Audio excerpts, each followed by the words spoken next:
This is Isaac Morehouse. Welcome to the podcast where we discuss education, entrepreneurship, big ideas, how to put them into practice in the real world, and above all, how to live free.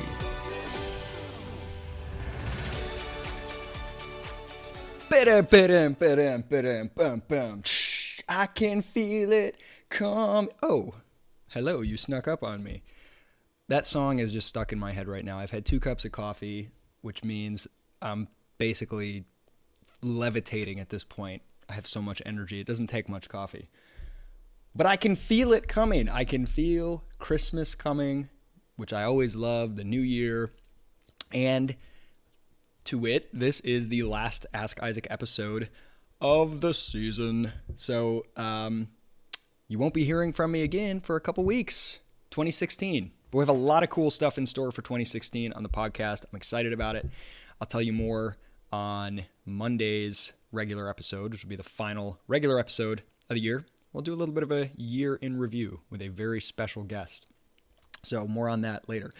Before we jump into the question of the day, this episode is sponsored by the Foundation for Economic Education, FEE, F-E-E. Foundation for Economic Education is one of the coolest places around, and they have an amazing, deep, and rich history. Their founder, Leonard Read, is one of my personal heroes, personal role models. And when he founded FEE, this was over 60 years ago. I'm trying to get my dates right in my head. There were no voices in this country, certainly, and really in the world, who were prominent speaking in favor of economic freedom and sound economic thinking. I mean, planned economies and socialism had swept the world, and the assumption was that was the way of the future. Under different labels and names, not always socialism, but planned economies, that the complex future, it all had to be controlled from a top-down standpoint and be planned. And Leonard Read really educated himself on economics. He was not an economist in the academy by training. And he was an entrepreneur and a visionary and a salesperson. And he understood the need to create a place where other intellectuals who were clear thinking about economics could get together and share ideas, and a place where these ideas could be kept alive for the remnant of people who cared about them, and to continue to spread these ideas and to be that vanguard, that intellectual vanguard for ideas when they were very unpopular, and keep them promoted, keep them alive. One of his most famous essays, which is phenomenal, it's called I, Pencil. Look it up. You should read the essay. You should also watch a really cool animated video of it, I, Pencil. It's really, really profound. Leonard Read speaks from the first person as a pencil and talks about how it came to be.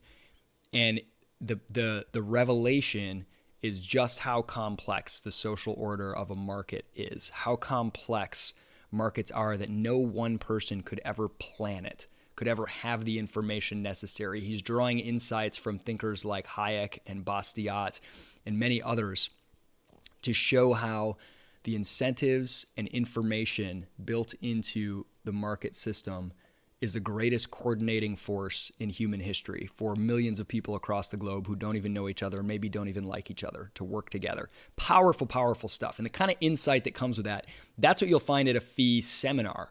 Brilliant faculty from all over the country really go deep and explore social issues, political issues, economic and cultural issues, entrepreneurship, what it means for society, all using the lens of economic thinking. FEE.org/seminars. If you are high school or college age, go check out one of these seminars. They're an amazing experience. FEE.org/seminars. And you can put in the application that you heard about it on this podcast. All right, I'm going to jump in to Ask Isaac. I have a main question, does voting matter? And that's what I'm going to cover. But there's a bonus question I'm going to get to first because I cheated on this one. As I said, I have this year batted 1,000. I have answered every question that's been submitted, even the goofy ones. But I almost skipped this one This one, Danny Benavidez submitted a question. Boy, when was this submitted? November 3rd. So I waited over a month. What is your college football playoff prediction? I.e., who will get in, how will they win, lose, etc. So, Danny, I'm going to answer your question. I think Michigan State, Alabama, Clemson, and Oklahoma will get into the college football playoff. See? I am foolproof as a predictor of sports. I wish I could tell you this was recorded a long time ago and I predicted that. It's not. I just waited. I didn't answer the question because I don't know. I'm too emotionally involved. I'm a big Michigan State fan, and so I just felt like I couldn't be objective. But I will answer the second part of it and give you my prediction. How will they win, lose, etc. I think that Clemson is not all that great. I think the ACC is terrible, and Clemson played nobody and almost lost to a South Carolina team that did lose to the Citadel. Now, again, every team can have a bad week and whatever else, but I don't think Clemson is that great, even though they're undefeated. I also don't think the Big 12, where Oklahoma comes from, is that great, and Oklahoma lost to a terrible Texas team. Now, again, you can have 1 week, whatever. I think Oklahoma is a pretty good team. I don't think they're a top 4 in the country, but they based on what they did, they should get in, as should Clemson. So those two teams are playing each other. I think Oklahoma will win. I don't think it will be that much of a struggle. Michigan State and Alabama. That's going to be an epic, epic showdown. Michigan State has a very good defense, and they have for many years under Mark D'Antonio. Except for this year, their secondary is very, very weak and exploitable. Very exploitable with deep passes, big plays. However, Alabama, who is a phenomenal team, Nick Saban is an evil genius, a phenomenal coach, who, by the way, used to coach at Michigan State. I was very sad when he left many years ago, but I couldn't be happier with Mark D'Antonio. Alabama doesn't have a whole lot of explosiveness in their offense this year, so they're not a team ideally suited to exploit the deep threat, the weakness of Michigan State. They're more of a pounded up the middle, run the ball type of team, which Michigan State is well suited to stop. This actually reminds me of the matchup a couple years ago in the Rose Bowl of Michigan State versus Stanford. Stanford was great defense, power running team, and so was Michigan State. And Michigan State won that game on an epic 4th-and-1 stand where Stanford tried to run the ball for a few yards or 1 yard or less and couldn't get it. So I think this could be a great game. Alabama is favored by 10 points. I think that's generous. I think maybe they should be favored by maybe 3. I think it's going to be really close. I think Alabama has more talent than Michigan State. They have more experience in a playoff environment than Michigan State. But I think Michigan State is a better quarterback. I think this is going to be a really amazing game. It's going to be neck and neck, and I'm going to be biting my nails the whole time. So I don't know who's going to win that game, but I will predict that the winner of Alabama-Michigan State will win the national title. I don't think Oklahoma or Clemson are very good. In fact, not just because my team comes from the Big Ten. I think the Big Ten has 3 teams in it at least that are better than any team in the ACC or Big 12 this year. That's usually not the case. Certainly hasn't been the case recently. But Iowa, Ohio State, you could even argue Michigan, is a tougher team than any ACC team and probably any Big 12 team. They don't seem to play defense in those leagues. The SEC, it's tough to say this year. They're a little down this year from previous years, but Alabama is certainly very, very tough. So there's my prediction. Michigan State or Alabama will win it all after Oklahoma beats Clemson, goes to the final, goes to the championship game, and loses to one of those two. And no, I'm not willing to make a prediction because I want Michigan State to win so badly, but I kind of think Alabama probably has an edge, but I don't want to say it out loud. Call me superstitious. Okay, that was way too long on the bonus question. The real question of the day comes from, let me make sure I've got the name correct, Vivek Rajasekhar. I hope I pronounced that correctly, Vivek, but let's at least stick with Vivek and hope that I got the first name right. The question is, does voting matter? And he adds, he or she, I apologize, I'm assuming it's a he, I'd argue that only if your preferred candidate wins by exactly one vote, i.e. you are the tiebreaker, did your vote actually produce change. Okay, here's the incredibly short answer to does voting matter? No, it doesn't. It doesn't matter. Now, I'm gonna get into why, and I'm actually gonna go farther than to just say that it doesn't matter. So as Vivek pointed out, your vote, unless it's the decisive vote, then in a very, very real there's nothing normative about this, just stating a fact, your vote did not change the outcome or alter the outcome of the election. Your vote is never the deciding vote, ever. I mean, I don't know when there was a time where one vote made the difference. And if it ever does, they always recount, and then it turns out that it was like 200 votes or something. It never happens. It's just a mathematical fact that your vote doesn't change an election. It doesn't matter. Won't make a difference. I'm not being a jerk. I'm being true to the mathematical reality, right? It's a probability here. And if you look at a national election, the odds that you will die in a car accident on the way to the polls are much greater than that your vote will change the election. It's just not going to happen, okay? It's purely math. Gordon Tullock, one of the founders of Public Choice, which explores how the political system works and the incentives within it, famously said, no, I don't vote. My vote doesn't matter. Why would I vote? It'd be a huge waste. And somebody asked him, well, what if everybody thought that? Then nobody would vote. And he said, well, then I would vote because then my vote would make a difference. It's very simple. It's very, very simple. The incentives, there's no incentive. Why would you vote when you know your vote's not going to? Have any of you ever had your vote change? And unless you're voting at like on a church board and there's 8 people, right? In a democratic political election.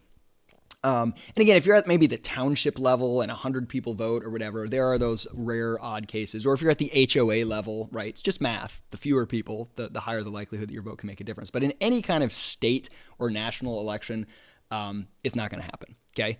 So purely math, right? Your vote doesn't make a difference in that way. But I'm going to go further because Vivek, the second part of the question where Vivek sort of puts forth very clearly says, unless your preferred candidate wins by one vote, your vote didn't actually produce change. I would even go further. Even if in that crazy scenario where, oh my gosh, you are the deciding vote and they do a recount 4 times and it's still one vote and therefore, anybody who voted for that candidate is the deciding vote, then your vote produced change. That's the word Vivek used. I don't think we can even say that. Even if your vote in the mathematically almost impossible case is the deciding vote, what did you actually get by that candidate winning? So let's take a look. Does that equal change, or does that equal good things or less bad things? I'm going to argue that you cannot make a claim that strong. You cannot say with any amount of certainty that even if you vote and it produces the winning candidate, your candidate, that's automatically a good thing or a better thing. Why? A few reasons. You're going to be rationally ignorant. You actually don't know very much at all about the candidate you're voting for. In fact, they may favor or do a lot of things that are horrible that you hate. They may actually be worse than the candidate you voted against by your own definition, but you are highly unlikely to know that. Why? Because you know that your vote is so unlikely to be the deciding vote, you are not going to spend tons and tons and tons of time and resources trying to learn everything about that person, all of their positions and the interest groups they're beholden to and all this stuff. You're going to just sort of accept a lot of weak signals. Oh, I just like that one time when they debated on TV. Oh, they're tall. Oh, they speak well. Oh, they said they don't like taxes, right? Who doesn't say that? Oh, they said they want to cut spending. I like that. They're strong, right? Totally ignorant stuff. You have no idea what they're actually going to do. I mean, it's probably impossible to know what they will do, but to even come close to it, the level of time required, the cost to you of becoming highly informed about an election is so high, and the benefit is so low. The benefit is the infinitesimal chance that your vote might change the outcome. very, very low chance of benefiting from it. The cost is incredibly high to be informed. Oh, and by the way, if you spend all your time becoming informed, one ignorant schlub cancels out your vote. So people are rationally ignorant. You don't actually know what you're voting for. It's almost impossible to. And you'd be an idiot, frankly, to spend all the time to know every detail of it. Again, because your vote's not likely to make a difference. Who are the very, very informed people in the political process? Well, the special interests are, right? If there is a policy that's going to cost you 1 penny, a new tax on sugar, what is the incentive for you to become highly informed on that and go, campaigning to stop some candidate from, winning election because of that policy? There's just no incentive. The cost to you is 1 penny, and the benefit of, what the cost of the policy is 1 penny, and the cost of opposing it is hours and hours and hours of your time, pain, frustration, and being a part of the political process, which is itself a horrible, a horrible experience. And if you don't think it's a horrible experience, you might be a sociopath.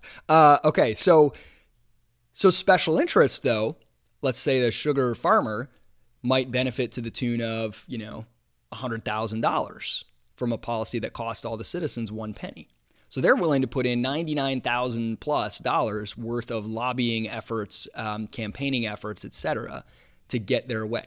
Benefits are concentrated among special interests, and then the costs are dispersed among the populace. So the logic of democracy, if everyone's just behaving in a way that makes the most sense and is the most rational, is that you as an individual voter, individual taxpayer, whatever you're trying to achieve, you're probably never going to achieve it compared to the concentrated interests out there. So even if your guy gets elected, the way that he got there, or your gal, the way that they got there is because they appealed to more special interests more effectively than the other person.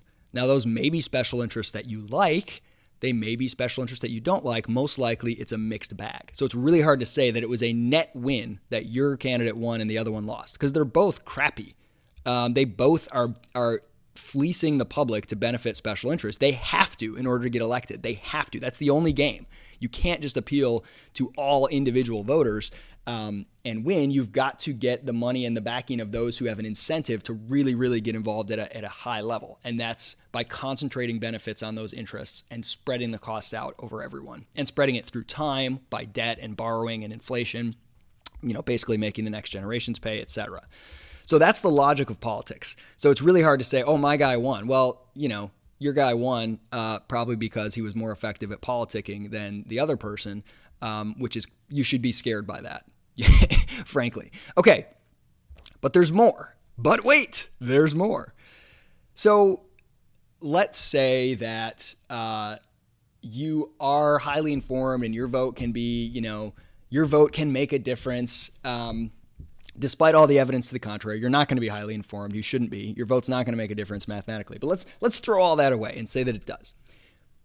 Does the outcome of a democratic election, is it even possible for the will of voters like you, the people who won, right? Your candidate won. So that's supposed to mean something. That means that 51% or whatever it is of the people want something. There's a will of the voters. So now that won at the ballot box, the will of the voters will be implemented. That's the assumption. That's not even really possible for a lot of reasons. I mean, how can you know what the will of the voters is? Let's take a very, very simple example. And I'm going to try to do this verbally. I've never done it without like a whiteboard or something to refer to because it can get a little bit complex. But I'm going to try to walk you through what's called vote cycling, or it's also called Arrow's impossibility theorem. Or the Condorcet effect. They're all slightly different, but they're all sort of getting at the same phenomenon. Okay, here we go. We have 3 policy positions, okay? And I used to use this example, and then I said, oh, this example is getting dated because it's about troops in the Middle East. Apparently, it's not dated because troops are always going to be in the Middle East, apparently, and it's never going to end, which is horrific. Okay, 3 policy options. Option A, keep troop levels the same. Option B, increase troop levels. Option C, remove all troops. Okay? So A, status quo, keep the same level of troops. B, more troops. C, get them all out of there, okay? Now, let's take 3 different voters with 3 different sets of preferences, okay? Voter 1 prefers A to B to C. So in other words, their preferred policy is the same level of troops, but if there's any change at all, they would like it to be an increase in troops. And they really, least of all, would like to remove troops. So this is somebody who's like, look, keep everything the same, but if you're going to make a change, just add more troops and get the job done. That's better than pulling out altogether. You probably know people with views like that. Voter 2 prefers B to C to A. In other words, their preferred policy is more troops. But if there's not going to be more troops, they think you should just pull out entirely. So they prefer to increase troop levels. Second to that, they would prefer to remove all troops. Last of all is the status quo. You probably know people with a position like that. Voter 3 prefers C to A to B. So that is the fewer troops, the better. They prefer to remove all troops. If you're not going to remove all troops, at least don't add troops, right? Better to leave the same number than to add more. You probably know people with a position like that. Now, what's interesting is each of these positions, whether you agree with them, they're all rational. It's a rational sequence of preferences among the given policy options. There's nothing about those that are illogical, right? Given their preferences, that makes sense that they would hold those views. Okay, so we want to know the will of the voters on this one area with an election of only these 3 voters. Now, there's something interesting about elections. It's binary. There's choices and there's one winner, right? So let's say you set up a vote between policy A and policy B. Keep troops the same or increase troop levels. Given the preferences of the voters that we have 2 voters that prefer A over B. That's voter 1 and that is also voter 3. Okay, so in a vote between A and B, A would win. In a vote between B and C, okay, increase troops or pull them all out, policy B would win because there are 2 voters who prefer B to C. And finally, in a vote between A and C, keep things the same or remove all troops, C would win because there are 2 voters who prefer C to A. Okay, so what does this mean the will of the voters is? According to the votes, these voters prefer A to B, B to C, and C to A. Wait a minute. A to B, got it. B to C, got it. And C to A? What does that even mean? In practical terms, it means the will of the voters is to have the same level of troops instead of more troops instead of none, and no troops instead of the same number, instead of more, instead of none, Wait. That's like somebody saying that between Snickers, Baby Ruth, and Heath bars, they prefer Snickers above all, followed by Baby Ruth, followed by Heath, which they prefer to Snickers, which they prefer above all before, That's called non-transitive preferences. It is one of the definitions of a mentally impaired person. The will of the voters is a logical impossibility. Okay, so you can see based on the structure of the voting process, entirely different preferences can emerge. Even if all the voters are well informed, democracy fails to provide a clear will of the voters for politicians to be accountable to. Now, this is with one policy, right? 3 policy options in this one area. Think about the number of politicians, each with positions on dozens or hundreds of different policies. And it's literally impossible to know what the will of the voters is based on election results. What does it mean if Bill Clinton gets elected? Does that mean that the will of the voters on, foreign trade is whatever he said in one of his speeches? You can't extrapolate that from it because Bill Clinton was running against, who was he running against? I'm trying to remember. Was that George Bush Sr.? I think it was. Or Bob Dole. Anyway, long time ago. And what was Bob Dole's position on that and dozens of other things?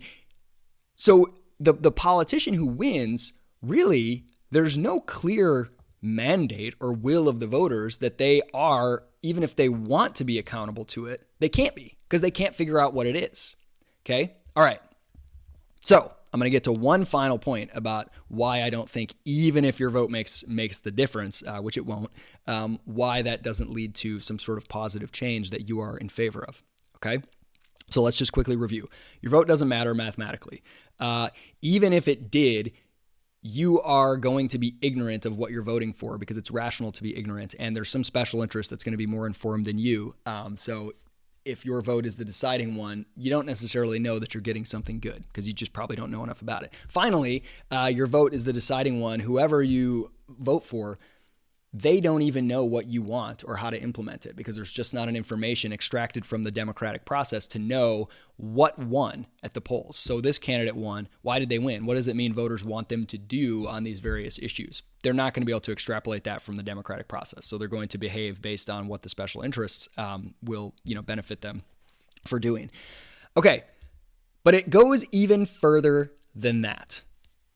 Not only are you rationally ignorant, Brian Kaplan, who I've had on this show, has this phrase. It's kind of, I don't know, tongue in cheek, that people are rationally irrational. What does that mean? It means when it comes to voting, you are highly likely to lie. You are actually lying about your own preferences. What? Why would I do that? When I go to the voting booth, I vote for the people and policies that I favor. Not really. Not really. How many people say, I vote for the guy who says, keep jobs in America. Rah, American job. No more cheap foreign imported goods. And you say, that feels good. That sounds right to me. I'm going to vote for that. America, right? But voting is free. Besides the, cost of getting to the polls and risking getting in a car accident. Voting, it's an expression of an opinion. And when you have no skin in the game, when there's no cost to you, and there's no way to connect your vote to the actual outcome, because your vote's not going to be the one that changes the election, as we already established, you're just basically spouting off with no sense of responsibility attached to that opinion. You are likely to hold opinions different than the ones that you actually have when costs are involved. What do I mean? You say you don't like cheap foreign goods, but what do when you have to pay for a new pair of flip-flops? You go to Walmart or wherever and you buy the $5 pair that suits your needs, and you don't care. You don't look to see where it was made, where it was, imported from. You say you don't want immigrants coming into this country, but you hire the lawn service that has immigrants because they do a good job at a lower cost. When actual trade-offs are involved in the real world, your preferences as revealed by your action are very, very different than your preferences that you simply state. How can I prove this? If what you said you liked was so accurate and true, grocery stores would have this wonderful resource at their disposal. They would just send a survey to everyone within a 50-mile radius every year, every month, and say, tell us what items you like and what items you're going to buy and what kind of food you enjoy. And we'll stock that on the shelves. And they would have this great data telling them exactly what to stock all the time and what to order and what quantities. Okay, we had 500 people say they wanted eggs and, wow, that'd be great. Instead, they have to watch your behavior and predict what you're going to do in the future based on what you've done in the past. That's a lot harder than if you could just tell them. The problem is you wouldn't tell the truth because you don't even know what it's going to be. You don't even exactly know your preferences, but you're also likely, when it's free, it's a survey. What are you going to say? You're going to say things that you wish you wanted. You're going to signal to the world, oh, I voted for kale. I voted for kale because I think everyone needs to be healthy. I'm that kind of person. You want to be seen as someone, oh, I care about the environment. See my bumper sticker, right? How much do you care? Oh, you can't put a price on it. Okay. That piece of vacant land next to your house, I want to buy it and build a house on it. No, don't cut down the trees. I'll pay you $2 million. All right, sold, right? Like in the real world, there are costs and trade-offs.